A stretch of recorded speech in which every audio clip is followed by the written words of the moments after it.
আসসালামু আলাইকুম। হ্যালো বন্ধুরা, কেমন আছেন আপনারা? আজকে দেশি মুরগি রান্না করব। প্রথমে মুরগিটা আমি কেটে পরিষ্কার করে নিয়েছি।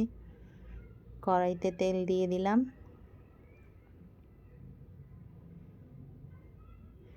এখানে পেঁয়াজ, আদা, রসুন একসঙ্গে আমি ব্লেন্ডার করে নিয়েছি।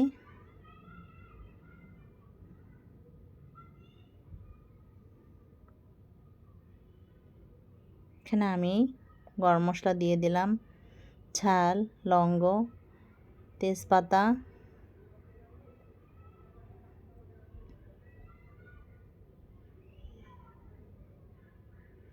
পরিমাণ মতো লবণ এবং জিরা বাটা। মশলাটাকে আমার ভালো করে কষিয়ে নিতে হবে।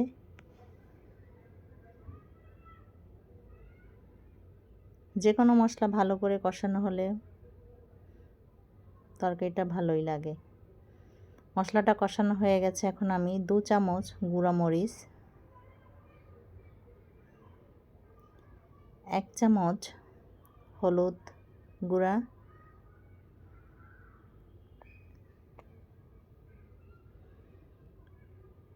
কষিয়ে নিতে হবে এবং কষানোর আগে আমি একটু পানি দিয়ে দিয়েছি যাতে মশলাটা আমার না পুড়ে যায়। মশলাটা আমার কষানো হয়ে গেছে। এখন আমি এখানে মাংসটা দিয়ে দিয়েছি।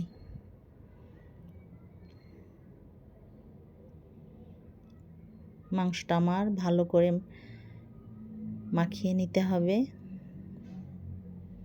প্রত্যেকটা মাংসে যেন মশলাটা ভালো করে লাগে, ভালো করে ধরে নিয়ে কষাতে হবে।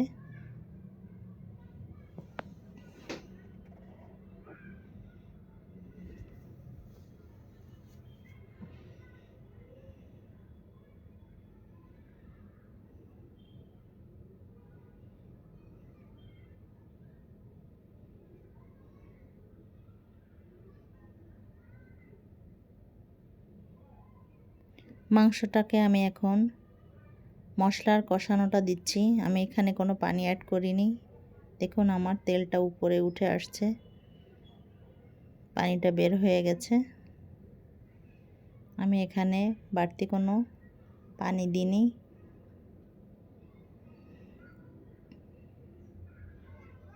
তরকারিটা ভালো করে কষানো হচ্ছে।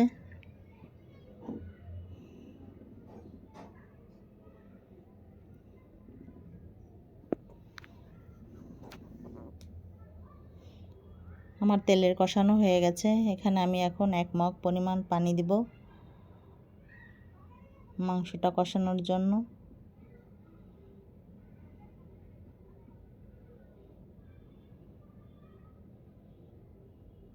আমার মাংসটা সিদ্ধ হচ্ছে।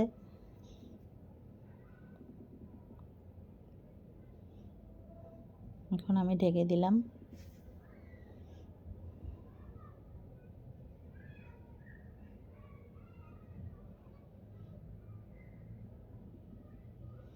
এখানে আমি 2টো আলু দিয়ে দিয়েছি।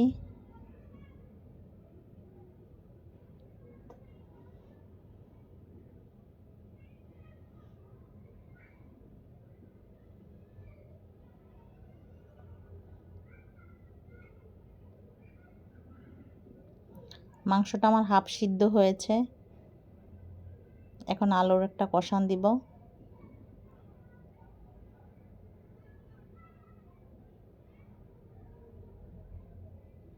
একটু ঢেকে দিই। আমার আলুর কষানোটা হয়ে গেছে। দেখুন আমার মাংসটা কালারটা কেমন আসছে।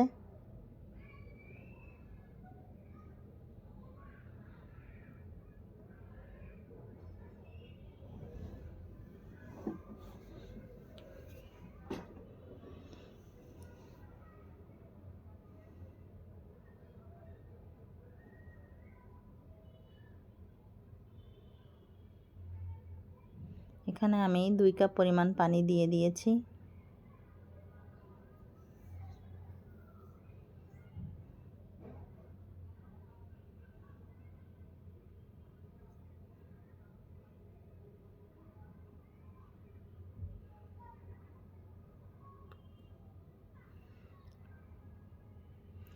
আমার মাংসটা হয়ে আসছে।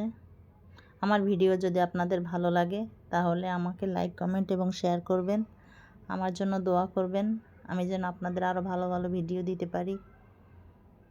দেখুন আমার তরকারিটা হয়ে গেছে। আমার দেশি মুরগির ঝোল কেমন হলো বাসায় ট্রাই করবেন। আল্লাহ হাফেজ।